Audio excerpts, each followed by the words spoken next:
Hi, everyone. It's Hannah again from NAC. Nice to see you for our afternoon CTF session.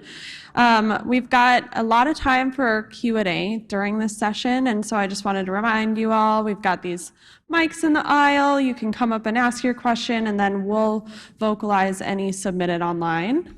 But with that, I'd like to welcome to the virtual stage our CTF session chair, Dr. Alan Levy. Alan Levy is the director of the Goizetta ADRC at Emory and chair of the clinical task force, the CTF. So welcome, Alan.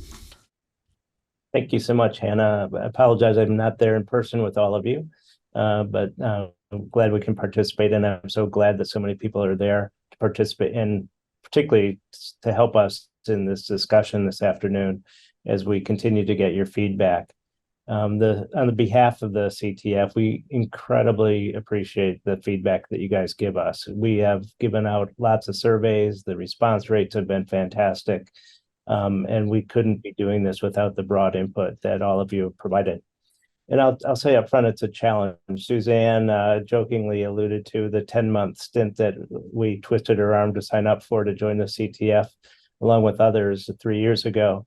But we've been thrown a few impediments along the way, like COVID, then the incredible opportunities along the way, like disease modifying treatments, diagnostic biomarkers that have just been changing dramatically. And so the CTF has been very versatile, I would say, and they have been incredibly committed. So the partnership with the CTF and all of you from the centers and elsewhere participating has really been, I think, making the UDS 4 something that is going to be hopefully very impactful for the field. We have had a lot of challenges. The last round of survey feedback, we know that there's a lot of questions that you all have. Hopefully we can get to many of those this afternoon at the end of the presentations, particularly about the transitions to UDS 4, the burden, how are we going to train and implement? We've heard from centers that they're worried about costs of doing all this, and we're going to need more information from all of you about those challenges as we go forward, and particularly NAC will. And CTF is committed to having additional webinars and future meetings to provide that open forum for feedback and training. So let me just kick off where we're going this afternoon. We had a really robust discussion at the directors meeting. Thank you, Cindy, for bringing up the points about the CTF and how we have had discussions about how to handle the new diagnostic criteria. Ali did a great job as well. So appreciate everybody's comments. As you heard from Cindy, the CTF has thought that we're probably not quite ready, but I think you'll hear this afternoon about mild behavioral impairment, subjective cognitive decline, MCI versus impaired not MCI. Some of these other issues that we're addressing and had extensive discussions and feedback about these other areas that I think will all be highly relevant to informing how the new recent diagnostic criteria will play out and maybe will be revised in the future. So with that, I'm going to ask Cindy, who's there in person, to moderate, and she will be doing the introductions of the speakers this afternoon and Q&A. So thanks, Cindy, for helping out. Thank you again, all of you, for your participation. Thank you, Alan. Thank you for your leadership of this whole initiative. We really appreciate it. Our first speaker, as many of you will be anxious to hear from, is Dr. Greg Jicka. He'll be speaking on UDS version 4 timing data. So how long is this going to take? Dr. Jicka is a clinical core leader at the University of Kentucky ADRC and serves as a co-leader on the CTF Clinical Diagnosis and Measures Group. Welcome, Greg. He'll be speaking virtually. Very good. Thank you, Cindy. I appreciate that. And again, like Alan, my apologies that I can't be there, although there is a strong contingent from our center there representing with you all as well. It's truly my loss. So today, first out, I am the sacrifice for the evening to talk about an issue that's on the top of all of our heads. And that is, great, UDS4 is coming, but what's the burden going to be? And how are we going to deal with this? And so I think it's important, and I don't have all the answers for you today, but we're going to talk about some of those issues that we are keeping first and foremost, because we entered this with not only maximizing data collection in a dynamically changing field, as Alan commented on, but also with a real effort, to say, what can we do to minimize in-clinic burden? So we'll talk about that today. We've run a pilot, and this is not on the forms that are being finalized currently. I've shown this before, but the forms have not had really significant changes, I don't think. So I think, in general, when we're thinking about things, we should not be focused on the specifics as much as some of the general aspects of what I'm going to talk about. So, unfortunately, while we'd like to have come back to you and said, the UDS completion times, this is going to be even quicker, less burdensome than ever before, that's actually not the case. We found, and again, the data that I'll show you are really looking at not the cognitive battery, but all of the other forms in the UDS packet that the Clinical Diagnosis and Measures Group has worked on over time. And we've included a lot, and you'll hear about a lot more about that tomorrow at the NAC session for those of you that are attending. But on average, our initial pilot, and we're going to run another pilot in the near future, and we thank all the sites that have stood up and said, yes, we'd love to help with that pilot, because a lot of feedback's going to come from that's going to help us modify and eventually implement. But what we found is that there is going to be an increased time. So I just want to start out with that reality. On average, we found about 13 minutes added to each visit, and that's important. Now, when we break that down in terms of what is the patient-facing burden, so what's the increased burden on patients? That's about 10 minutes of patient-facing time and about 3 extra minutes of clinician time and staff time to fill out forms, look up ADI, that sort of thing. And we actually looked across. So these are the forms. They're not all the forms. You'll notice none of the C forms for cognitive testing are here, but the cognitive battery has not changed significantly in any way. It's pretty much been kept in its entirety, with the addition of the SuperSpan word list that most centers are doing already. But here, what we can see, Form A1-3, that means version 3, A1-4, that means version 4, so on and so forth. Looking at A1, A2, A3, A4, A5, B8, B9, and D1, we can look at the relative amount of time spent on each of these forms. And this was done across a mix of patients, some normal participants, some MCIs, and some more demented patients. And that really begins to give us an idea of what we should be planning for and thinking about before in advance of implementation. So again, there are caveats.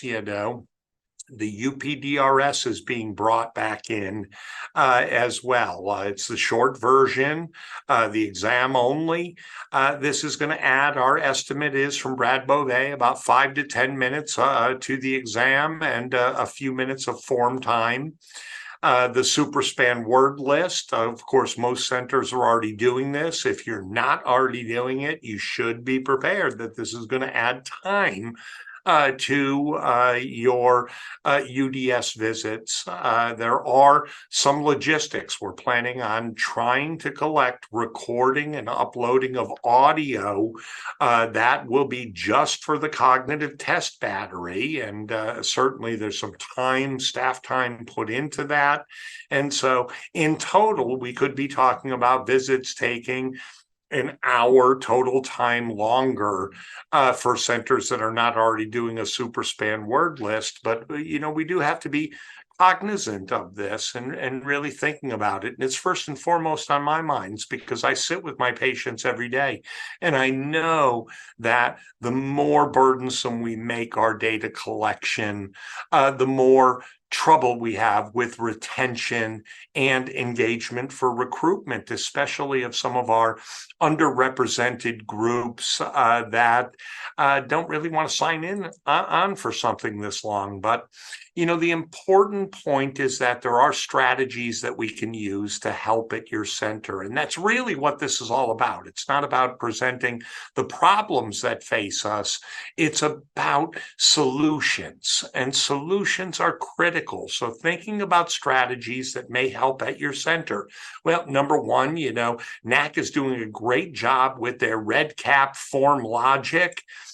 So depending on the answers to certain questions, you may have additional questions to answer, but also depending on certain questions, those forms may shorten significantly. And the thing to think about here is that with complex patients that are going to check every box on every form, it's not going to help, unfortunately, but it is really going to help for our normals that have very few boxes that we're checking. And we're actually probably going to be much more efficient. In our pilot study, we'll be looking at relative burden across these different populations that we couldn't do in that data that I showed you as an initial kind of look at what we're doing anyway. We're looking at follow-up forms that are potentially auto-populated that will help for successive visits where we just have to update information. This may actually substantially decrease the amount of time for follow-up visits. So our initial visits may prove to be a little bit longer, but hopefully we can do this in a correct way, and our follow-up visits will be much more efficient, time efficient, and less burdensome. And most importantly, what I wanted to talk about is this concept that there's a lot of data. We've learned through COVID that a lot of data can be collected remotely, potentially by survey or over the telephone or video conferencing. This does not have to lead to increased in-clinic time.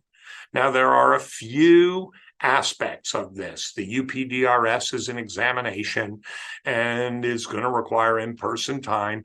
The SuperSpan word list actually could be done remotely over video, and the video battery is still something that will be allowed in UDS4. So I think thinking strategically about this, we have to think, where do we put our money? Which forms and or data may be most helpful to collect remotely, potentially in advance of the clinic visit, to really minimize that clinic burden? And, when we look at the data that I showed you at the individual forms, we can see some forms like A2 that have decreased in time, A3 that have decreased in time, but those are offset by forms like A1, which now includes social determinants of health, and form A5, an expanded health history that's looking at much of what we've learned over the last 5 to 10 years in terms of risk factors for dementia that we've never collected before since the inception of the UDS. And so I really encourage centers to start thinking about this practically. And I say, at least for my center, I really want to focus on Form A1, demographics, and Form A5. Because if I can collect this data in advance of their clinical visit, that's going to save me at least 20 minutes in clinic time. And if I can start thinking about calling the informant potentially beforehand, they may not have to accompany the participant, depending on how impaired they are, to the clinic visit. So A2, the NPI, the FAQ, and the CDR study partner portions could all potentially be done in advance of that clinic appointment. Very, very important. I think collecting the geriatric depression scale, medications, family history remotely could also reduce in-clinic time. And I think we need to think about this. It's not going to help so much with staff time, but certainly our participants should always be first and foremost for us in our thinking about them. So how would we collect this data? Well, we might think about collecting it through pre-visit phone calls or video conferencing. That's possible. Personalized REDCap or other e-surveys that can be developed, using EHR data for A4, Form A4 medications and A5 health history, and then just verifying with the patient.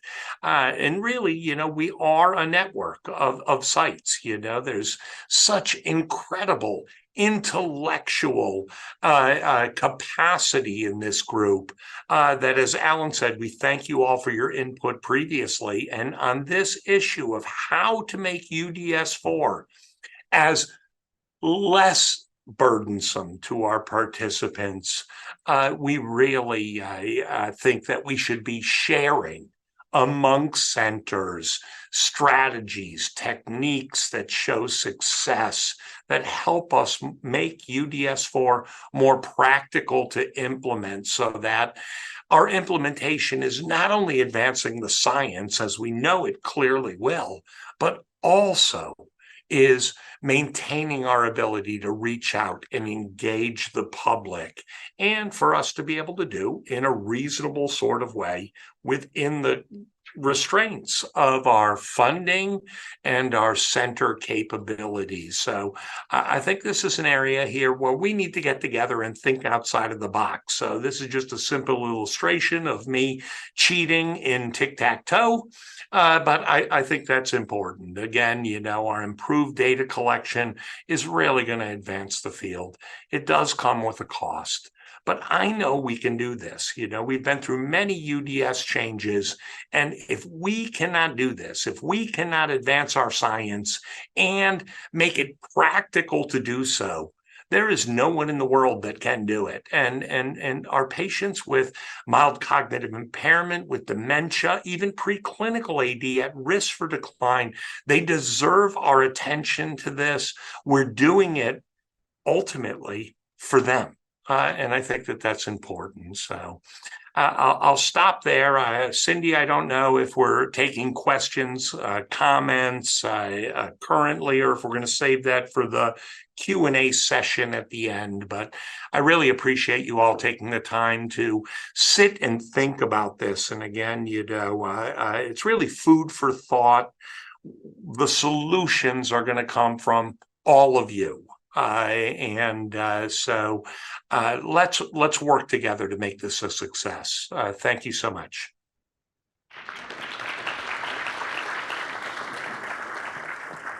Thank you so much, Greg. That was really, really helpful. Will you be around for the Q&A later on? I will. Good. Okay. So maybe we'll hold questions. So again, I think Greg's topic is one that I think most of us have questions. How long is this going to take? What does this mean for my staff, my team members? And we'll be talking about that. So we'll have a Q&A session. Also, the NAC session tomorrow, we'll be addressing this with NAC's input on how do we make this more efficient and streamlined. And then all of you have, in the survey that we sent out recently, had noted that you wanted to hear more about how can we operationalize some of these ideas. So let's hold questions for our session. So at the end, we'll have time for Q&A. What we're doing for the next 3 topics is that we'll be doing basically kind of demystifying the changes in UDS4 by doing 3 case examples of how we're going to use these forms, how to operationalize these forms. So we're not going to get into all the details about what went into developing these questions. We've talked about that to some extent, but we will go through about how to operationalize some of the new changes in UDS4. And so with that, our first speaker is going to be virtual, so Kostas Laketsos. He and Howie Rosen really did a great job in helping us develop the concept of mild behavioral impairment. So he will be speaking on that. We've heard about that at the last session. So Dr. Laketsos is the Associate Director and Clinical Core Leader at the Johns Hopkins ADRC, and he will be sharing his talk with us through a pre-recorded presentation on operationalizing mild behavioral impairment.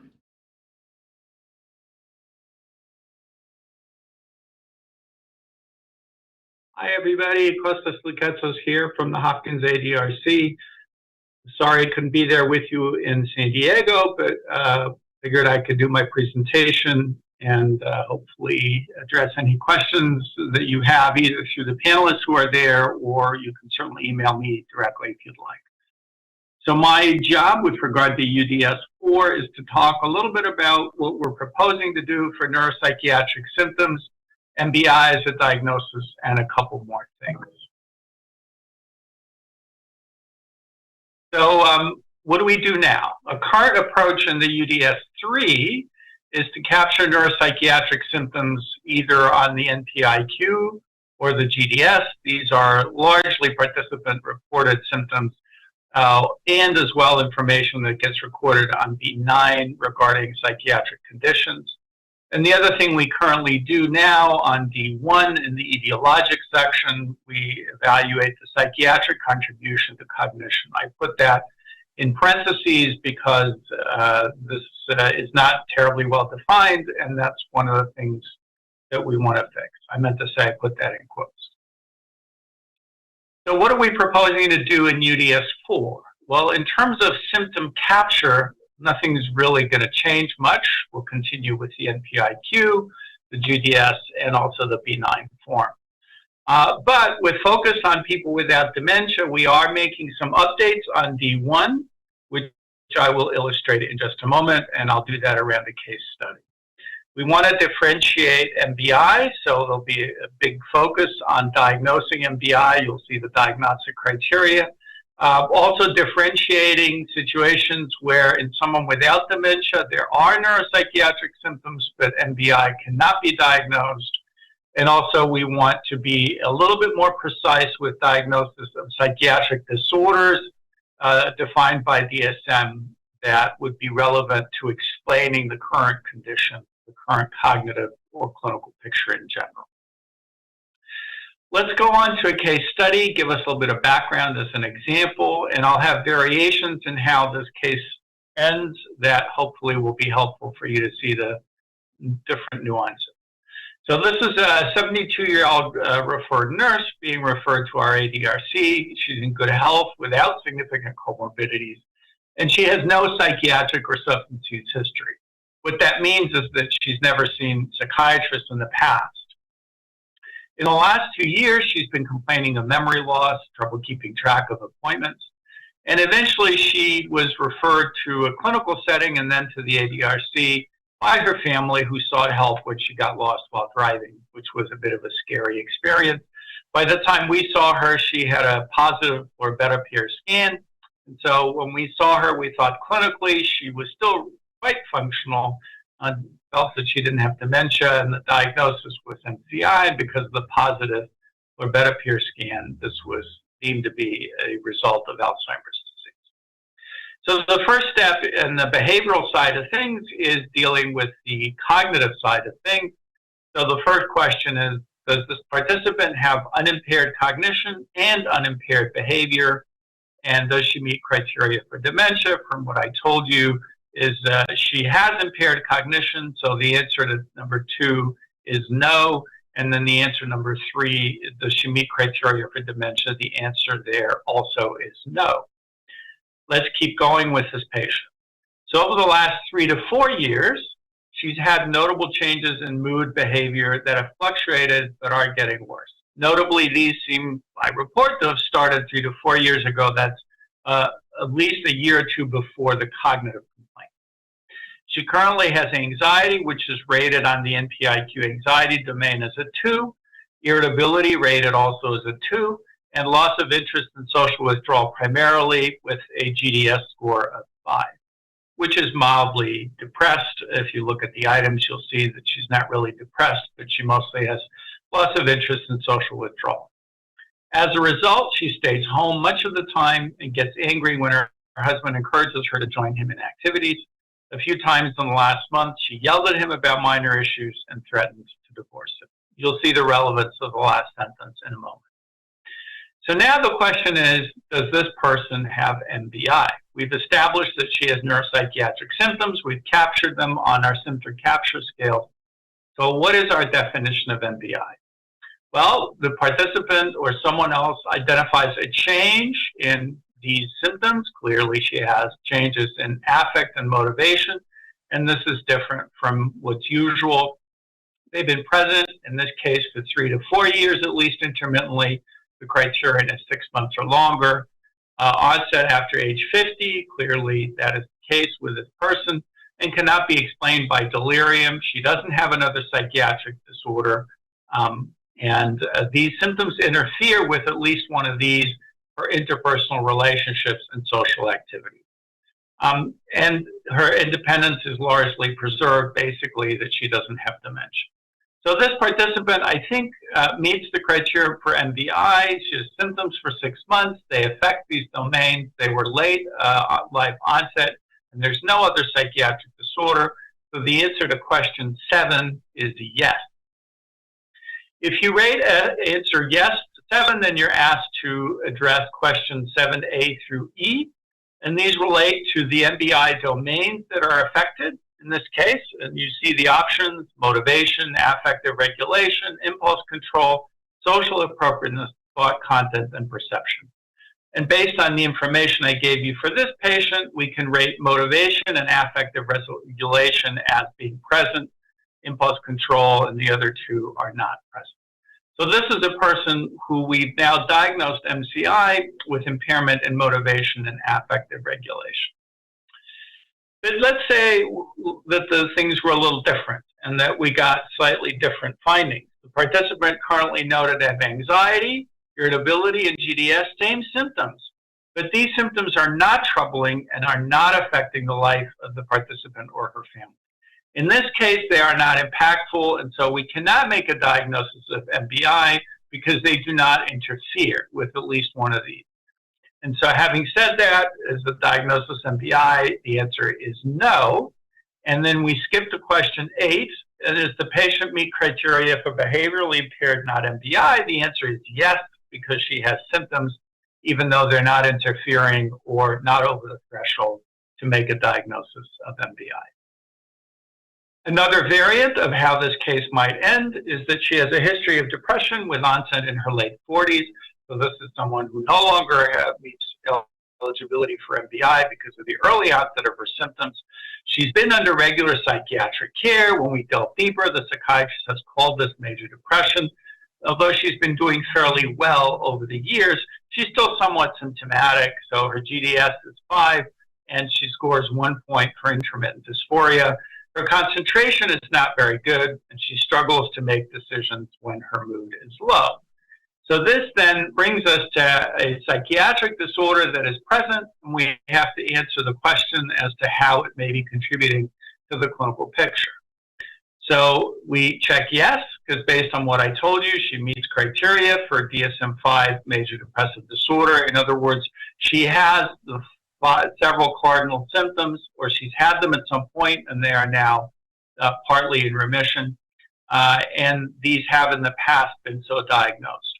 And we're also rating here that they are contributing to the clinical presentation because, as I said to you before, her concentration is not very good and she struggles to make decisions. So these are effects that the psychiatric disorder has on her cognitive functioning and her executive function. And therefore, the contribution is present, although we believe this patient has MCI and that the primary driver is probably Alzheimer's disease in her brain. So in summary, a couple of points that right now the UDS-4 D1 form is structured as follows. We continue to capture psychiatric symptoms on the NPI-Q, the GDS, and the B9. And on D1, we are called to decide whether the person meets criteria for NPI. If not, whether they have NPS that is not MBI or a DSM-5 disorder. And as I showed you, there are places on the D1 form where you can record this information. I want to thank you for your attention. Again, I'm sorry I can't be there with you in San Diego, but hopefully if you have questions, you can send them to me directly, or you can ask the other panelists who are there with you. Thank you very much.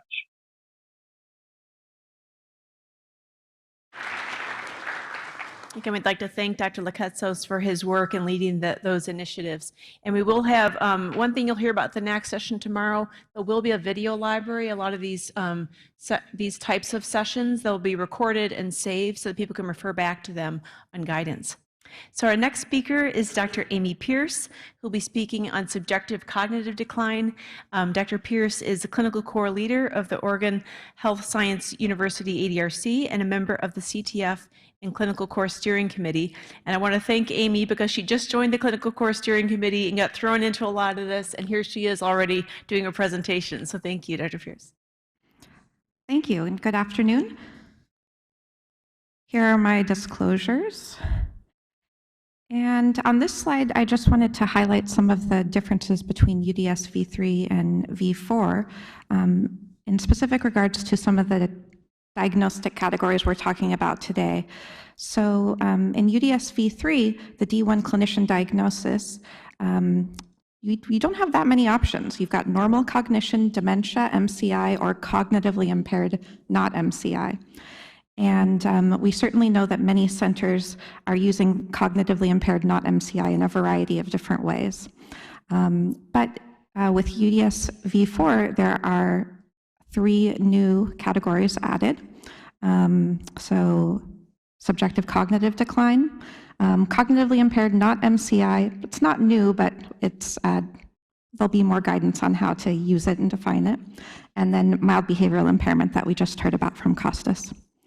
Also in UDS version 3, the MCI core clinical criteria are grouped together, but in UDS version 4, the MCI core clinical criteria are listed individually so that clinicians can identify which elements of criteria were met. And then the last point is just to be a little more cohesive and coherent about how cognitively impaired, not MCI, is being used. So to talk a little bit about subjective cognitive decline, which we're glad to be including in UDS version 4. Most of us are familiar with this concept, but just to refresh us, so in 2014, an international working group, SCD initiative, proposed criteria with 2 major features. And I know that many of the working group members are in the room or affiliated with our centers. So the 2 major features: self-experienced persistent decline in cognitive capacity compared with a previously normal cognitive status, unrelated to an acute event. And number 2, normal performance on standardized cognitive tests, adjusted for age, sex, and education. And I think point 1, it's really about the participant's perception, not about the co-participant or the clinician's perception of cognitive decline. That's important in this definition. And sorry that we don't have a pointer that we can all use, but these graphs are helpful to show on the left that some subjective cognitive decline can be reversible, it could be stable, or it could lead to subsequent progression to cognitive decline, to impairment or dementia. And of course, that's what we're most concerned about in the preclinical AD spectrum. And on the right, again, shows a concept of how it may lead to progression. So now, again, looking at how some differences between UDS version 3 and version 4, UDS version 3 on top. Question number 2, does the subject have normal cognition and normal behavior? And so if you're in our current landscape, if we are seeing someone with subjective cognitive decline, it becomes a little bit difficult to answer this question. And so some centers may answer that as yes, some may answer that as no, and then lead to coding as cognitively impaired, not MCI. But on the bottom in UDS version 4, the question here is, does the participant have unimpaired cognition and unimpaired behavior? And then you can answer no or yes. But the next question goes on to subjective cognitive decline, and then you do have the option to code that in the appropriate case. And to help with that, there has been an addition of a subjective memory questions, 3 of them actually, to UDS version 4, and that's in the that will be in the A1 participant demographics form. And so, so 3 questions were added. Several different scales were looked at and vetted by the CTF, including ECOG and CCI that are much more extensive, but ultimately was decided to go with these 3 questions, which were drawn from research of Frank Jessen and the Rush Group. And these were the 3 questions that will be added to the UDS-4. So do you feel like your memory is becoming worse? No? Yes, but this does not worry me. Yes, and this worries me, or don't know, prefer not to answer. Number 19, about how often do you have trouble remembering things? And some choices are given there. And number 20, compared to 10 years ago, would you say that your memory is much worse, a little worse, and the other choices there. So using these questions, the clinician will be able to decide if ultimately subjective cognitive decline will need to be coded. So quick case example, 82-year-old man, initial ADRC study visit, co-participant is his wife, 19 years education, JD, retired attorney. He is complaining of cognitive concerns. So he phrases it, my memory is moderately deteriorating over the past 5 years. And he gives examples, forgetting names of acquaintances and celebrities. He's missed appointments and family birthdays. He's left the car running. He's left his glasses on an airplane. And he also notes some occasional word finding difficulty and difficulty learning Spanish. But his co-participant denies that he has problems with memory and thinking, and the clinician does not notice any concerns about his memory or thinking. He doesn't have any mood or behavioral symptoms, and he has no functional impairment and remains very active. Past medical history is fairly unremarkable with hypertension, hyperlipidemia, and his current medications, some blood pressure and cholesterol medications and supplements, no smoking, alcohol, or substance use. And interestingly, he was married to his second wife just for 1 year, and his first wife had died 3 years prior, but his second wife had taken care of her first husband who had Alzheimer's disease dementia. So she was a pretty informed co-participant, I think, when she said that she was not noticing cognitive changes in him. And he did have a family history. His father developed dementia of an unknown type at age 80, but no other family history of Alzheimer's or dementia. And his exam was generally quite good with just bilateral hearing aids in place. His neuro exam was fairly normal. He did not have imaging when he came in, and his initial CDR, sum of boxes and global, was 0. And this was his cognitive test scores. So the test listed on the left, the raw score, the Z-scores, and the age, education, and sex match percentile. And so as you can see throughout all of the modalities, he was certainly doing very well. He was borderline performance on the MINT language test, but otherwise he had largely intact scores, keeping in mind this was only a one point in time. So the summary, 82-year-old man, memory and naming concerns times 5 years without significant impairment noticed by his wife or ADRC clinician, and no functional impairment. So B9 is the clinician judgment of symptoms. So does the participant report a decline in any cognitive domain relative to his stable baseline prior? Yes. Does the participant report a decline in any motor domain? No. Number 3, does he report that decline or neurobehavioral psychiatric symptoms? No. And then the co-participant was no all the way down for cognitive, motor, or neuropsychiatric symptoms. And then the clinician, no. Okay, then you go on to the D1. Does the participant have unimpaired cognition and unimpaired behavior? We think yes. And then 2A, does the participant have concerns about changes in cognition? No neuropsychological evidence of decline and no functional decline. Yes. And then question 2B, as a clinician, how certain are you that the subjective cognitive decline determination is clinically meaningful? So here you have some choices, slightly, somewhat, moderately, reasonably, or highly. And This was added in just with the understanding that subjective cognitive decline is a new concept for the UDS-4, and there is a lot of subjectivity in subjective cognitive decline, and I chose moderately in this case as a new case. And so again, the discussion points on the UDS-4 and subjective cognitive decline, it's designed first of all to capture its presence. Again, we've not been capturing this really before, and also the level of clinician certainty that the subjective cognitive decline determination is clinically meaningful. And that's it.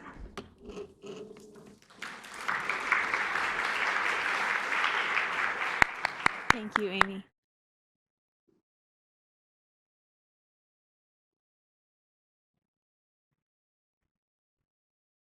Thank you. And I'll present our last case, and then we'll open it up for discussion. And we do have a lot of other clinical task force members here, so I look forward to having them participate in the discussion as well. So you could pull up the slides, please. So I'll be talking about this concept, the cognitively impaired, not MCI, and this is a term that I think you'll hear from Greg Jicka tomorrow as well, but it's been commonly used to put together patients that don't neatly fit into other categories. So we're hoping that with addition of subjective cognitive decline and also with parsing out the elements of mild cognitive impairment that were or were not met, that hopefully we'll have a better understanding about how these criteria fit and why people are not falling neatly into these criteria. So Amy's shown this before. So again, we've tried to highlight today the newer areas, so the subjective cognitive decline, mild behavioral impairment, and then some of the changes to cognitively impaired, not MCI. So in UDS-4, see, is this the, oh, here we go. So in UDS-3, we did have previously the MCI core clinical criteria. So they were listed on our D1 form as we were making those diagnoses. But now what we're trying to do is we're just going to have each of these parsed out so that clinicians can go through and check off, do they meet the, do they have a complaint, either the participant, co-participant, or the clinician? Is there impairment in one or more cognitive domains? And then is there largely preserved functional status? So those elements have always been there, but now there'll be just some examples of how people define that and to see, do they meet all three of these elements? And if so, then they would just check here, yes, they met those criteria. And then on our form, again, when we highlight, it's just, again, did they meet cognitively impaired, not MCI? Whereas on the new UDS-4 form, we won't be repeating, did they meet those elements for mild cognitive impairment, but we'll capture a couple other scenarios that could explain why they're not falling neatly into another category. So one scenario would be they have functional impairment, but their cognitive tests are normal. They don't have functional impairment, but their cognitive tests are judged to be abnormal. And then they maybe have long-standing cognitive difficulties that are not representing a change from their previous level of function. And then others. So again, we try to avoid free text, but having a little bit of other just to see, is there something that we're missing? And so then to identifying, do people meet these criteria for cognitively impaired, not MCI?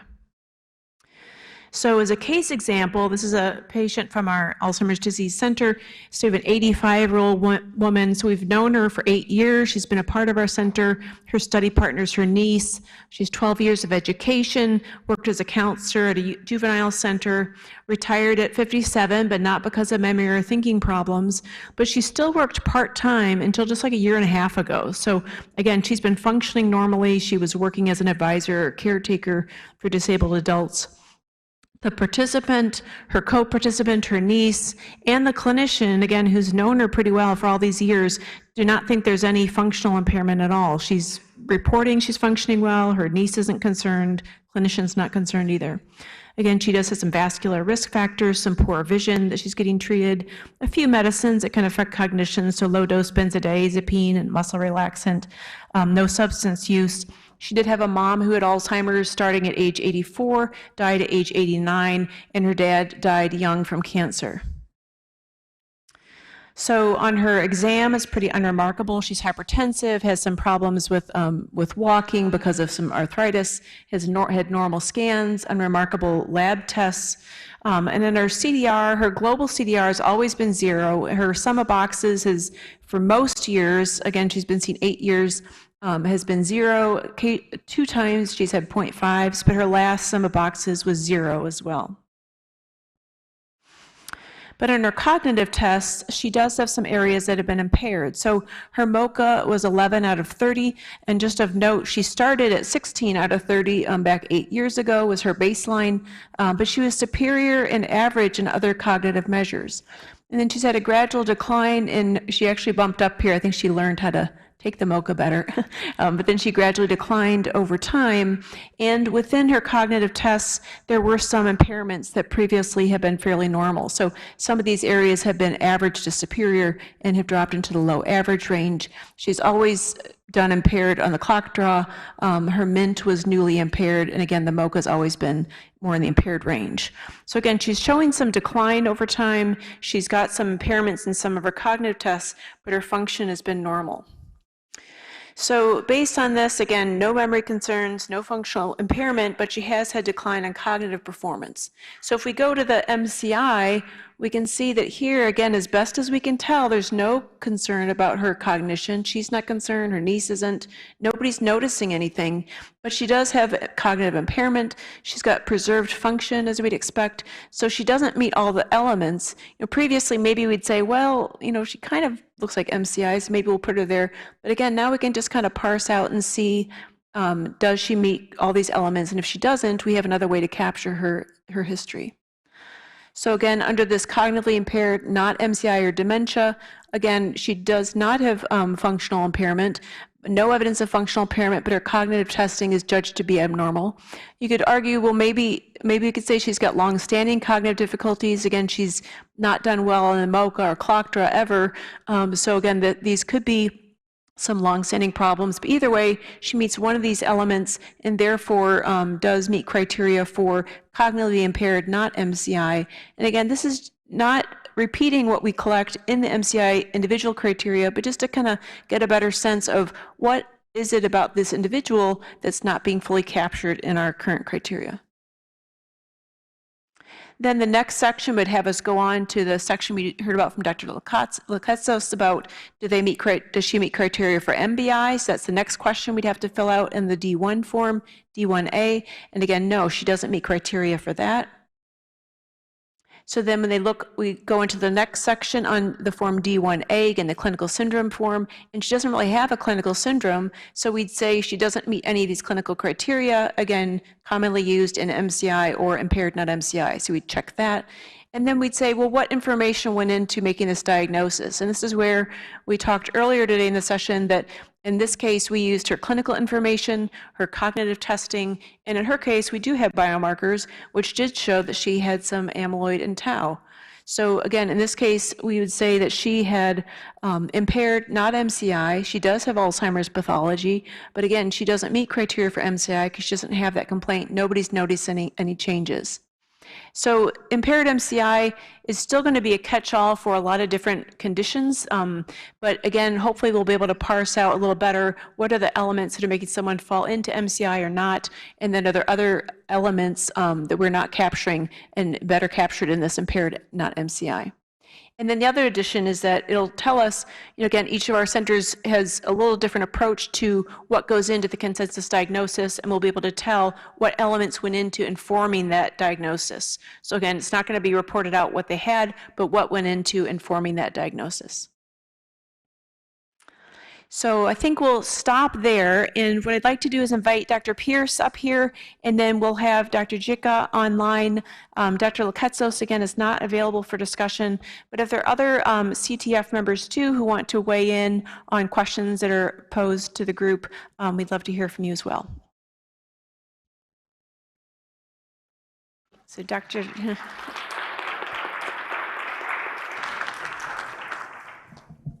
Carly. So I have 2 points I want to make, and Cindy, you're involved in diverse VCID. One of the things that we have noticed in diverse VCID is we've been focused on recruiting minority individuals, and we started off with the subjective cognitive complaint criteria, and we discovered very quickly that most of our African Americans refuse to answer that question. They do not like to, there's a stigma surrounding any kind of cognitive complaint, and so they do not self-identify. So we actually had to adjust our recruitment to do that. And then the second question is, I was really troubled, Cindy, where you put imaging biomarkers as part of a clinical diagnostic scale. And then I just think that opens up for circularity. I think that a syndrome should be done clinically, and then the biomarkers do the etiology. Having the clinical syndrome associated with the biomarker causes the circularity that will then make it impossible to look at biomarkers separately of clinical diagnosis. Mm-hmm. That's a great point. I think the in our center, we wait till the clinical syndrome has been identified before we pull in the biomarkers. So for the amyloid and tau biomarkers, neuroimaging like the MRI scan for stroke or other factors we do look at as part of their clinical picture, but their biomarkers, we wait till they've had their clinical syndrome characterized. That's because I put the case together after we already knew that. So in this case, the biomarkers weren't till after we make the clinical syndrome, we diagnose it in consensus conference, and then we say what we have, and then we identify what the etiology is. So that's important about the question about people self-identifying if they have that. That's an extremely important question, and I kind of wonder if that was going on with this person. I think that we're going to find there are some groups of people or just in general who don't want to either complain about their cognition or their family members don't want to say that they have a cognitive problem. And I think that's a huge issue. And I think if we can identify that, if we see that, if we look for those and see those patterns, that may be a way for us to refine, do we need to have a different type of question or rephrase how a subjective complaint. So I think hopefully we're hoping that the data will allow us to do that by being able to parse out, did they not have a subjective complaint? But we try to use the standardized SCD approaches. And so thanks to Andy Sakin, who I think is here, who helped us in the cognitive task force, who helped us with that aspect. Yeah. And I'll just say that yes, we do pose those questions to all the participants, but there is that aspect to B9 where there's you use your clinician judgment as to whether or not there is a complaint or not. And so you may find out during the interaction that they may not directly want to answer that question, but they may make other comments. And so you can incorporate that in as well. I should know the answer to this, but I don't. You had an example of somebody who, you said, is the SCD determination clinically meaningful or not? And I think that that person wasn't clinically meaningful, meaning that they weren't complaining, and it was kind of, I'm sorry, the wording is backwards. Could you put up one of? Oh, let's see. Are you asking if the SCD determination is meaningful, which means it could be, yes, they are complaining and it's meaningful, and no, they're not complaining and it's meaningful? Was it the question about the confidence of the clinician, or was it the questions about, there are some questions that are standardized based on Frank Jessen's work. Is that the D1 form? Yeah, those questions were taken from, I think Frank Jessen's work is, and Rush. Okay, Rush's work, that's right. Yeah, so some work that Rush has done and then Frank Jessen. So they pulled a few SCD questions. And so there was one, I think, where we thought about switching it so that they would align better. Okay. Thank you, Andy's coming up to rescue me. Okay. The SCD man is coming up. I don't know if I want to answer to that anymore. It was cool 20 years ago, and now we've got biomarkers and all. But people's self-perceptions and their co-participants still really are important. What we went back and forth a lot. I think, there have been presentations and discussions about these issues, but we wanted to keep it short because obviously the burden of the whole UDS is an issue and timing. So the Jessen question's been used extensively in EPI studies. The worry part of it was known to be important. It has a similar odds ratio to the acknowledgement of self-perception and memory decline. And then we were very concerned about how this would work apropos of Charlie DeCarli's comment in more diverse populations as well, which is a consideration in everything I think we did in the CTF. That's the reason for adopting the questions that had been validated against neuropathology at the Rush ADRC.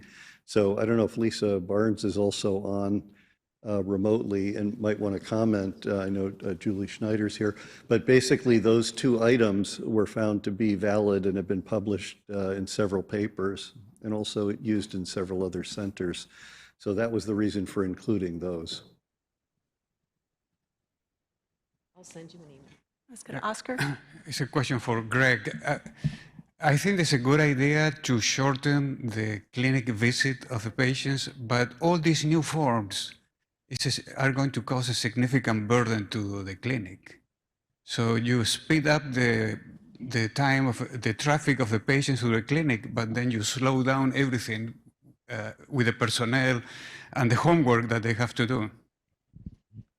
I appreciate that, Oscar, and that's something, that's on the table for us to be thinking about. Recently, all the sites were surveyed, and again, thank every single site responded. Questions about whether or not some of these forms could be put on pads or sent electronically to patients so that the staff themselves will have reduced burden as well as reducing in-clinic burden. So I think you're right for pointing that out, Oscar, and I was trying to point that out as well, that, while our primary focus is reducing burden on our participants and our study co-participants, we do have to think about the burden on our center staff. And I, like you, am balancing these issues and right now working through. And I think one of the ways that we intend to address this is through electronic surveys in advance of the appointment that the participant actually fills out, and that goes directly into data capture, data entry, bypassing the work on some of the forms and items for my staff, because in other areas they may need to pick up. So I think if we use our, think about this and we think outside the box, there may be a shift in duties, but hopefully we can do this in a way that is practical, Oscar, and that makes sense. And I know you guys can do it at Pittsburgh if anybody can do it. And when you find all the best solutions, we know you'll share them, the same as my center and all the other centers will do. I think that we have to be very careful when we send stuff to the patients because of the safety. We have to use a secure system, and we have to make sure that the patients are protected. So it's not that easy that you send something through the internet and then they send you a form back. So you have to be very careful. I couldn't agree more, Oscar. These human subjects protection concerns in the area of technology are critical for us to address. And certainly UDS4 is going to pose challenges for all the sites to move through the regulatory process with some of the innovative strategies that we're incorporating. Valid point, and certainly a challenge that we all face. Hannah has an online question. Yeah, this one is for Dr. Pierce. In your SCD case, would the diagnosis of SCD have been applicable if the study partner also thought that he had memory problems? Well, I think that's a great question and a good opportunity for a consensus discussion.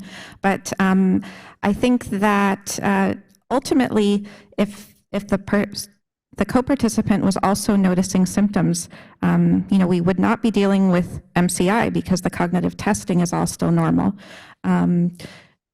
I think you could make a case for cognitively impaired not MCI, but then it would be the other version of that, or you would still keep him as subjective cognitive decline.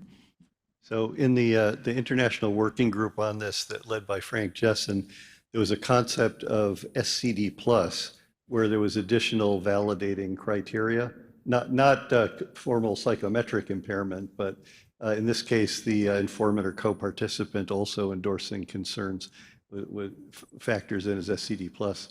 There have been a number of studies, including from NAC data, when it was done from the Vanderbilt group a few years ago, I think now, that showed there was an additive effect of self-perception and informant perception. I think each one had an odds ratio of 2. You add them both together as an odds ratio of 4. I encoded that because it was like one copy of an E4 allele, which was impressive at the time. Dr. Rabinovich.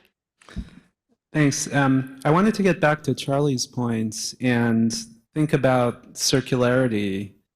I think it's actually going to be difficult to avoid in the new era where we are not only systematically collecting biomarkers through the ADRCs, but are also disclosing them to our participants.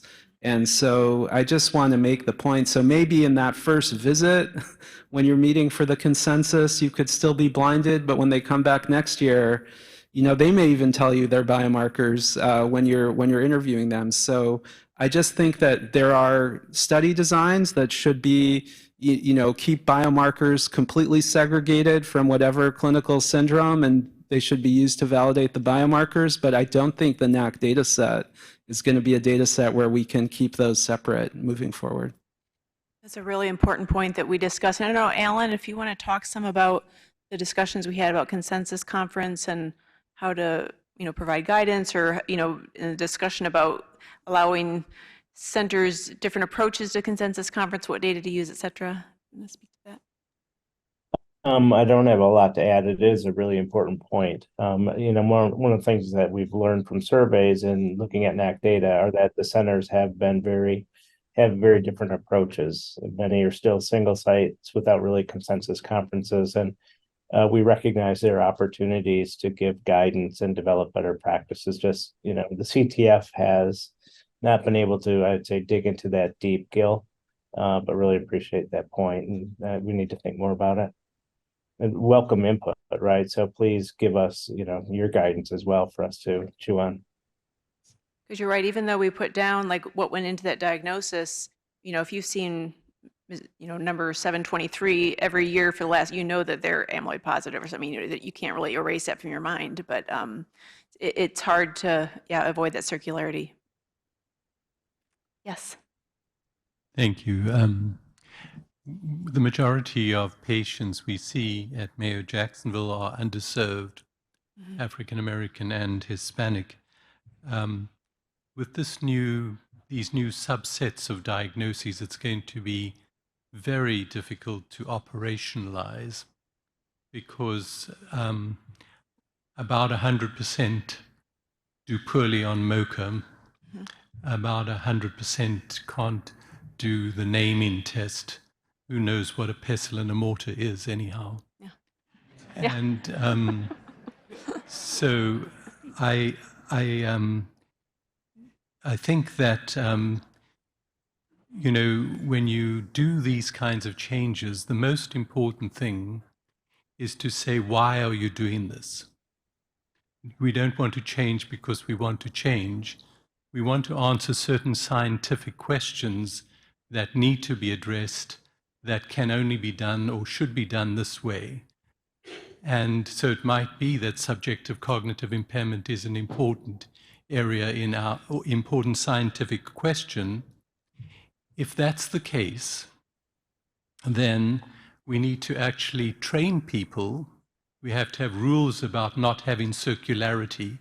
Otherwise, we're just going to have a lot of hodgepodge of no ground truth that AI can help us with.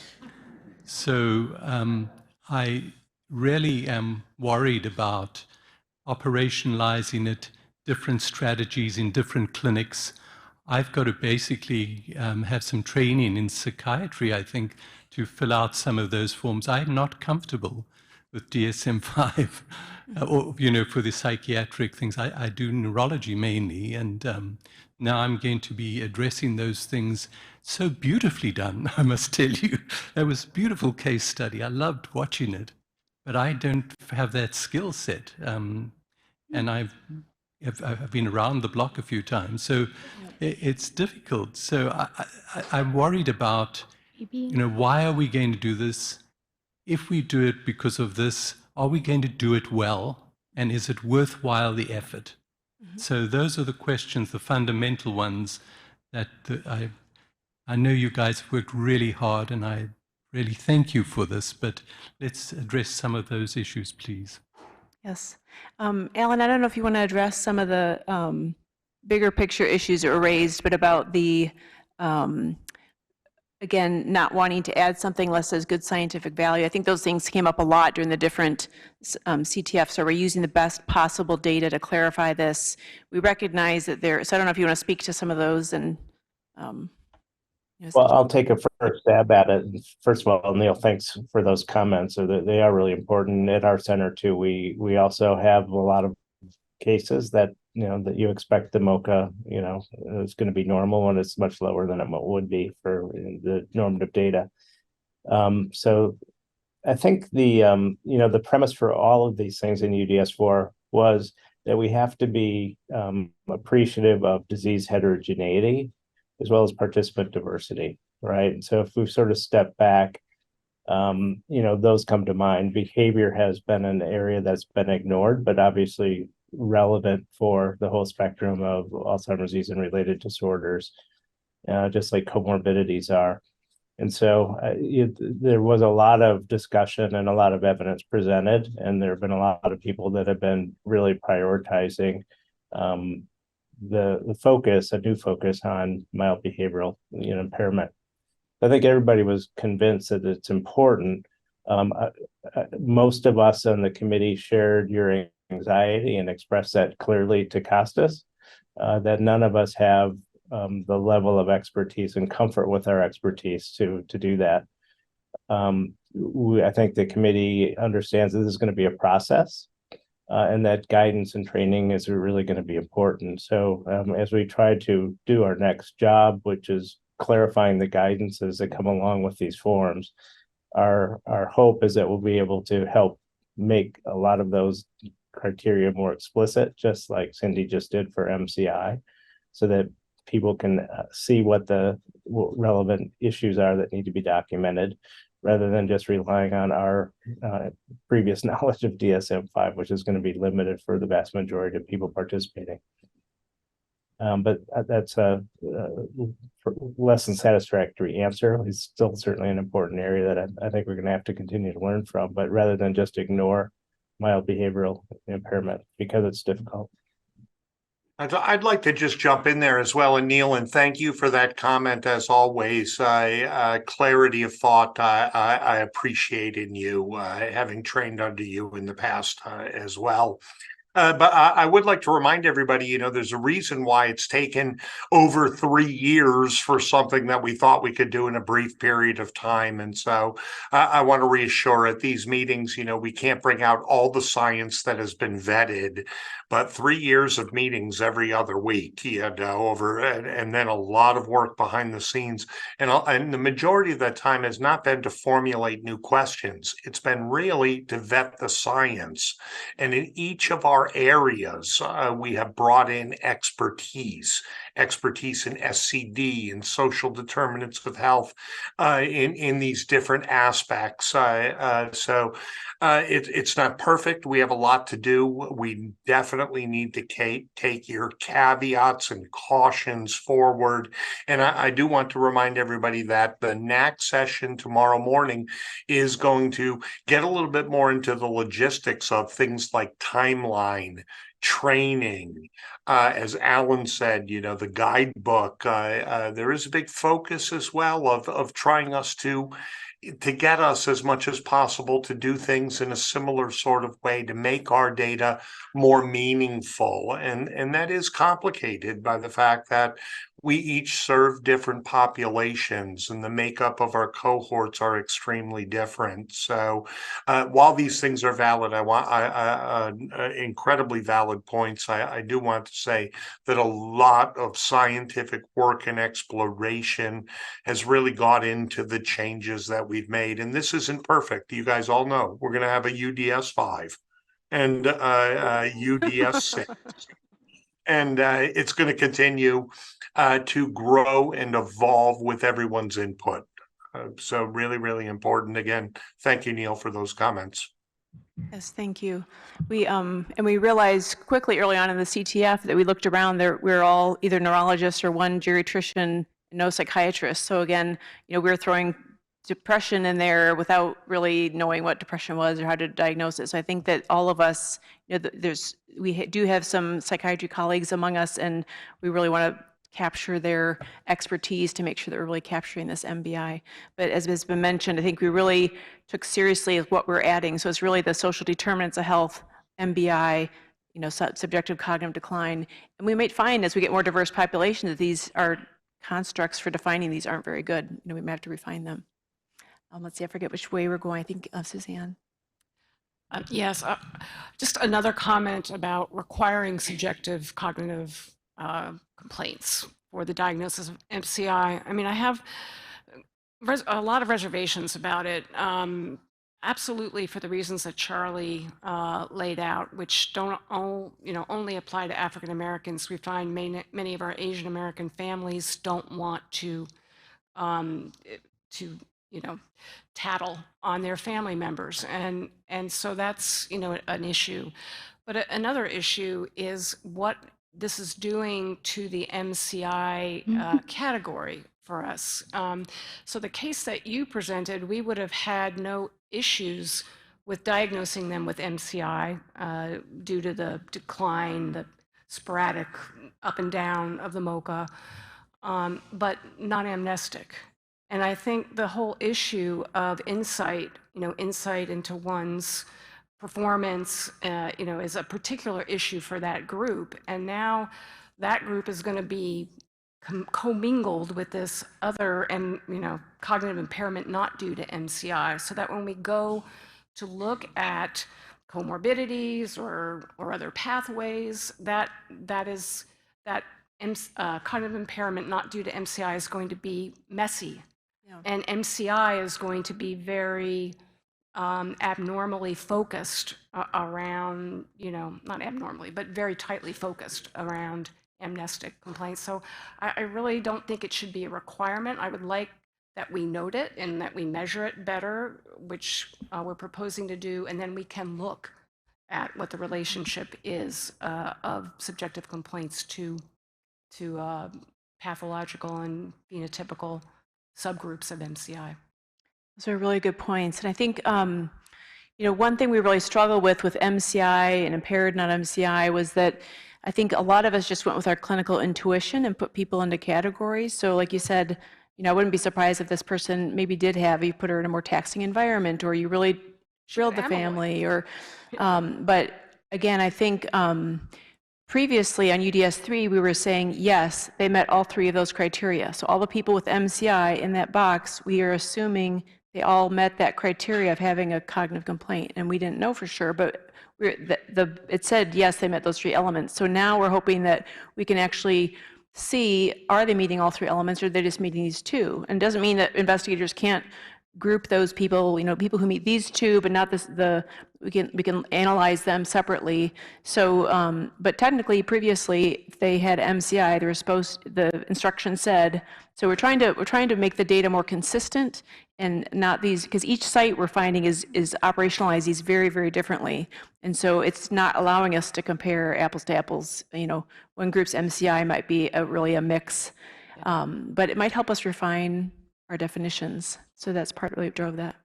Just a quick follow-up. So are you allowed to diagnose MCI if somebody does not have a documented subjective complaint? According to that form, it looked as if you could not.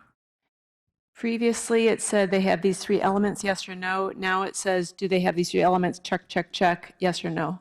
And so it should be the same, but now we're making sure that each element is checked for it to say yes in UDS 4. So you have to have it. Yes. Which that is what I'm thinking is problematic because of this issue, the issues that have been raised. I just want to remind you, just as a task force member, they don't have to have the score. They have to have the impression of the clinician that they have a cognitive complaint or cognitive problem. Right. It can be the person, the participant, the family, the clinician, anyone can have a concern about their memory. For MCI. For MCI. It doesn't have to be it's not SCD where they have the complaint themselves.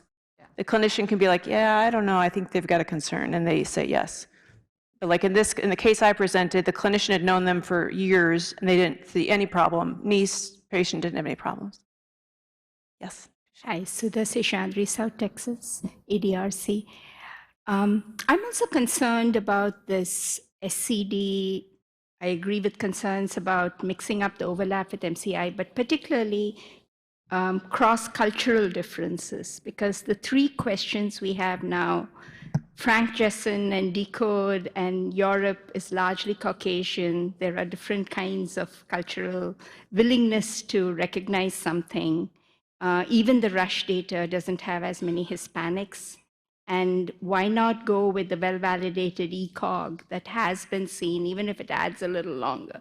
Because this is an important new category. And I'm afraid that later on we'll say Hispanic men are more likely not to have this because they just don't say they'll have it. Thank you, Dr. Sakin. Again on this. So the full plan for this is to make an optional use of the ECOG, which is a great instrument that's been widely used and translated, or the cognitive change index. Either one, the CCI, either one, both have been translated into multiple languages and used in various cross-cultural studies. So, but we did, because one is, the ECOG is 40 items. There's a shorter version, but 10, which doesn't have the same validation, but probably, it's 12. The CCI is a 20 or a 12. In either case, they're much longer than 3 items. So on weighing all the factors, we decided let's have 3 consistent items and recommend for centers that have an interest in this area that they select one or the other instruments, the ECOG or CCI, both of which have been harmonized so that you can directly translate scores from one to the other. But we agree, both of those instruments are in Spanish and available for use. As you can see, all of this was a balance of quality, validation, time, a lot of discussion about all those things. So there's no perfect answers for most of these questions. Yes. Hi, Jeff Kay from OHSU. So the addition of these 2 entities are important from the standpoint of we should be caring about what people feel and think about their cognition and their function, but they inherently rely on subjective data, and including the subjective input of the clinician. And I'm reminded of the old joke of the 3 most dangerous words in medicine, in my opinion. And so we're going to collect a lot of subjective data with very little control on understanding what's going into those inputs. And there's no other way around. I mean, people, if somebody says I'm depressed or I have a memory problem, that's what they say. But you add all this other complexity when you also are getting the input of a family member, of a clinician, of several of these individuals. And I think that there needs to be some stopping rules for us. And what I mean by that is, it's, you know, you've all worked very hard to create this system for coming up with these conclusions, these diagnostic categories. I think, though, that I'm making this arbitrary, but you know, so run the first 500 people that come through the centers, and then stop and say, are these actually reliable designations? Because what I suspect is it's actually not going to be very reliable. I remember there was a ADCS investigators meeting where we looked at it was basically getting everybody on the same page to score the CDR reliably across 40 centers. And you know, we've all seen these Academy Award-winning John Morris videos showing how to do it. And the bottom line was that this was a room of people, you know, these were clinicians, assessors, you know, these were not just anybody off the street. But, you know, differentiating a CDR 0 from 0.5 was about a coin toss in this training session. We don't do any of that across our centers. And that's just, I'm just talking about the CDR here. So now we're adding these other measures. I think we need to have eyes wide open and really say, are we collecting a lot of interesting data, but is it really reliable and telling us what we think we need to know? Because I think a lot, you know, once you start putting numbers in and you can generate a spreadsheet, it's like, oh, this is real. Oh yeah, we understand this. And I don't think we really do yet or will. So I'm not saying let's not do this, but I think we really need to very mindfully say, let's look at what we're doing. Is it actually giving us the data that we think we need to answer the research questions? I think it's a really great point, Jeff. I don't know if Alan or Greg, if you want to comment on that, or Amy. I agree, and I think yeah. I think that's the reason I think that the committee has tried to, as much as possible, understand what information is going into decision making. So rather than trying to know what the right answer is, just to collect information that will be available to help inform future research. Yeah, but I think, and I think go ahead, Greg. Yep. I'm sorry, I'll piggyback on that, you know, and Jeff, you know, kind of what you're proposing is kind of, you know, what the pilot should help us to do, is to at least look at, you know, and a big part of this was there is no perfect solution, but generating a little more concrete operational definitions allows us to begin to dissect where some of these constructs may work and may not work. And you know, we really, I think, at least in my discussions with Alan, and I may throw that back to you, Alan, is that we really feel that the UDS should be a living document, that it should be amenable to change, not requiring entirely new revisions. If we find flaws or new data that's developed, we should be facile in implementing changes that help keep us on track anyway. And I hope that you're wrong, Jeff. I hope that, you know, when we look at this and validate it, we're going to say, wow, this is a move in a positive direction from where we were with the UDS-3 in terms of harmonization, standardization, and operationalization. So when we each talk about a diagnosis or a finding, we're a little more in line with each other, and that's problematic, as you point out. But we think we're moving in that direction. I'll just add one other thing to that, and that's the committee has already begun to use, I think, more extensively the NAC data to throw out things as well. And so, Jeff, to your point, after 500 and data are available, people look at it, this will be a living document, as the CTF's recommendation, just as Greg mentioned. Just one other quick comment. It really, great discussion, a lot of important points raised. It's been kind of a complicated issue, and the opportunity to more systematically collect some data, I think, will be informative. And if it's not helpful in the new era of extensive biomarkers, maybe we won't do this in the future. The one other thing is that think about the denominator with the cognitive normal group. I mean, right now, there's a heavy enrichment of the cognitive normal group for people that do have cognitive concerns, and we haven't really captured that information or separated that out. And this will be an opportunity to do that more systematically, because the people that present themselves to volunteer for these rigorous studies that we're all doing tend to be, a highly, I think there's a whole session on this tomorrow, a highly selected group. And this way we capture some of that information as well. Thanks.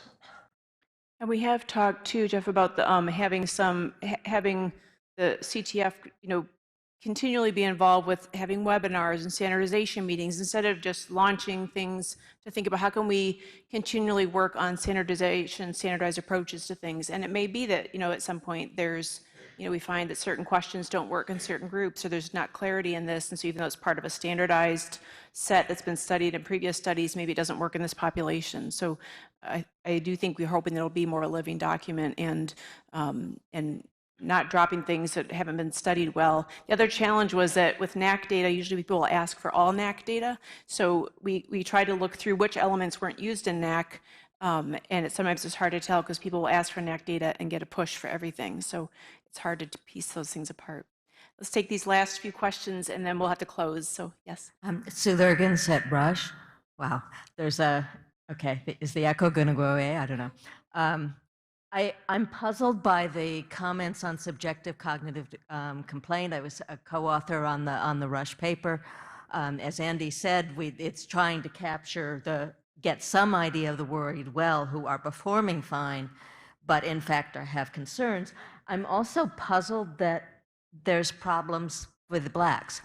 I believe you. I know that we've seen even some of the discussion yesterday in the data workshop that sometimes the same question works differently in different groups, but I have to point out that not only was that in Ross and the Memory and Aging Project and in MARS, it was also replicated in the Chicago Healthy Aging Project, which is about half white, half black.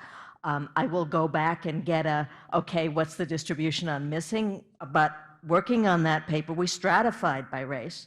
And we didn't see a real striking evidence that those questions were refused. So I've been scratching my head about what might be going on. I wonder, Charlie, do you think it's possible that if there's an informant talking to a clinician, that might be a more fraught situation? Ours was collected research assistants, not the informant, but the participant. And are they somehow more willing to own up to, well, I'm not as good as I was 10 years ago? I don't know.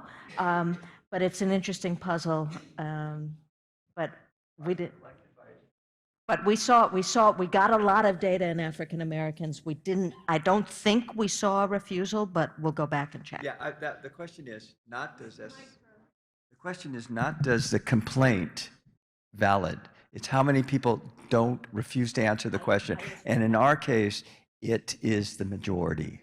It was not the case in our data for whatever. We do have a code for people refuse to answer. And I would have noticed if we dropped down half of our participants. I mean, I was running those analyses. Right. So I don't know what it is. Yep. It could be all kinds of local differences, yep. But it'll be interesting to see what happens when the data are collected. The attempt was to try to get, as Andy said, to try to get some clue about the worried well, because if we don't ask people how they think, we're not going to be able to detect it out of the testing. Thank you. Thank you. Last two questions, then we'll move to Dr. Levy to close. Hi, great presentation and discussion. I'm Jagan Pillai from Cleveland ADRC. I'm a neurologist, so actually I see this question popped up in two different ways. In the clinic, people having subjective cognitive concerns, wanting to find out what's going on, and also as an ADRC participant.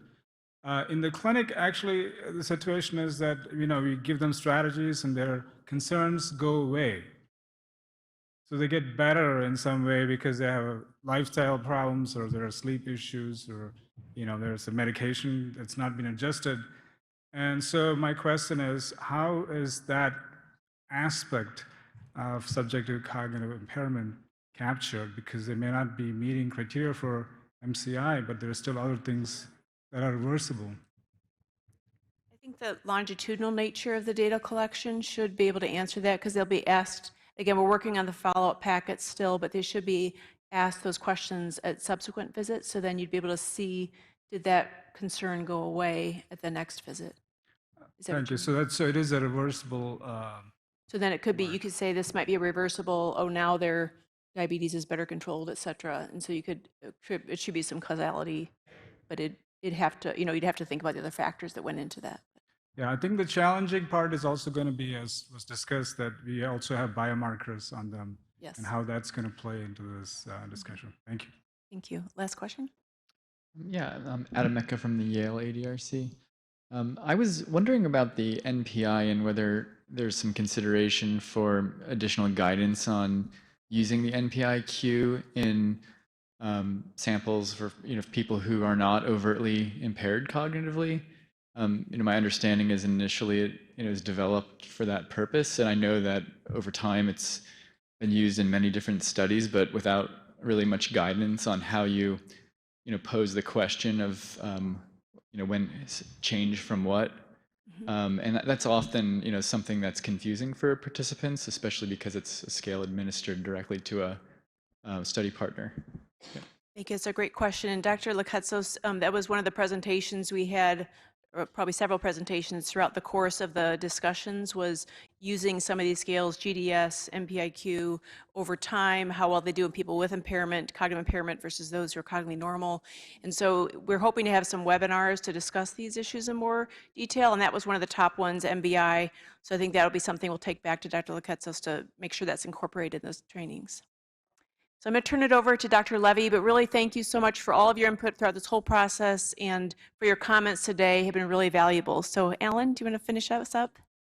Yeah, just thanks everybody. I'm delighted that we ran over time. It's a good sign because we want to continue having active discussion. Your input's vital. And so again, like Cindy said, thank you all, and have a good rest of the day and rest of the meeting.